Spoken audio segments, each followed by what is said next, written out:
today, Representative Kitchens, along with Representative Ortiz and Senator Taylor, as well as Senator James, along with a whole bipartisan group of co-authors, will be introducing 3 pieces of legislation that we believe will unlock and untap part of our population to help solve the workforce shortage here in Green Bay. To clarify, since 2012, the Deferred Action for Childhood Arrival program was created. This program has since been closed. Therefore, it is a closed group of approximately 578,000 people across the country. Currently, 5,800 of those reside here in Wisconsin. It's my goal to make Wisconsin a DACA magnet across the country.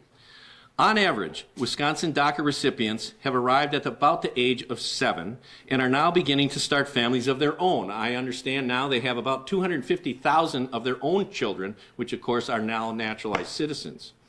I ask you, how much control did you have over your life and where you lived at the age of 7? We've long held in this country that we do not hold children responsible for the crimes of their parents, and DACA kids are not guilty of a crime. There's a great misunderstanding when it comes to DACA recipients. DACA recipients are a finite group of people in our community that fit within a very narrow criteria. DACA recipients must have been brought to the United States when they were very young children and continually resided here in the United States since 2007. Meaning this isn't a growing group of people and it's not a loophole for instigating illegal immigration. These people are now between 16 and 40 years old, and their average age is about 29. They must be currently in school, have graduated high school, or have obtained a GED, or have been honorably discharged as a veteran of the United States Coast Guard or Armed Forces of the United States. And they cannot have any felonies, significant misdemeanors, or even multiple misdemeanor offenses. These individuals have driver's licenses, Social Security cards, they have to sign up for the military draft, and they have work authorization. DACA recipients must also submit to a biannual background check performed by the Homeland Security, where they must provide fingerprints, income, expenses, birth records, vaccines, and homework, reports cards, and pay $495 for the privilege. I have decades of experience running multiple businesses throughout the state and even in the country now, and I would immediately hire anybody who identifies as a DACA student because they are fully vetted and want to be here. These are high qualified individuals who want to be here, even though our government presents them with numerous hurdles to be successful.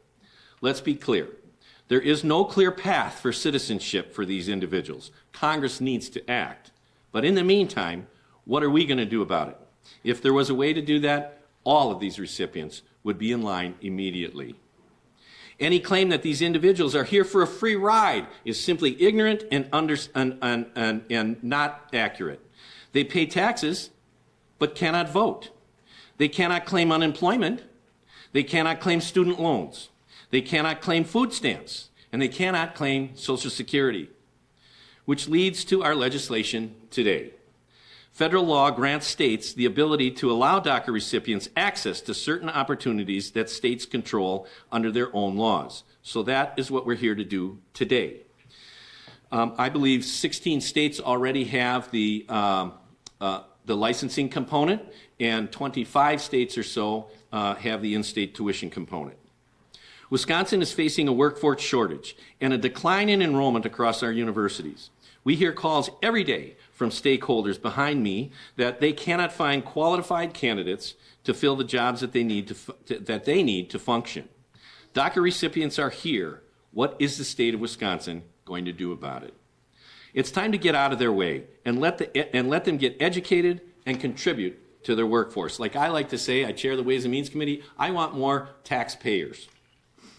The first piece of legislation will open up the opportunity for DACA recipients to obtain professional licenses. Under current law, we are now graduating nurses, teachers, engineers, plumbers, who then cannot actually work here in the state of Wisconsin because they're unable to be licensed here and have to go elsewhere to actually get their license and work. Wisconsin licenses hundreds of professionals, from barbers to plumbers to nurses, and none of which a DACA recipient can legally become here in the state. If we want to fix our shortage, we should allow our employers to access all qualified individuals that reside in our state. The second piece of legislation will aid with accessing higher education. No matter how long a DACA recipient has lived in the state of Wisconsin, they're forced to pay out-of-state tuition. The ridiculousness of this, by the way, is that if you are a DACA recipient and a resident of the state of Minnesota, guess what? You can get in-state tuition via reciprocity. We want individuals to be educated here and stay here. We want individuals to achieve success here. We want making Wisconsin DACA recipients to pay out-of-state tuition as unnecessary hurdle on this group, and that's the second piece that we're working on. The last piece of legislation will provide a biannual non-refundable tax credit of $250 for every 2 years to offset that $500 the federal government is charging them for that fee. Again, we should want these well-vetted, high-quality individuals in Wisconsin, and I hope that this will be some incentive to those that are out of state to choose Wisconsin over our neighbors as their home to live and work and start their families. With that being said, immigration is a federal issue, not what these bills deal with. These are simply more tools in our toolbox to help our industries find the people that they need and build a better future for Wisconsin. So let's join those 16 states that have allowed DACA access to professional licenses, and those other 25 states that allow them to have in-state tuition. We have an opportunity to innovate our state with laws that make progress when Congress has refused to.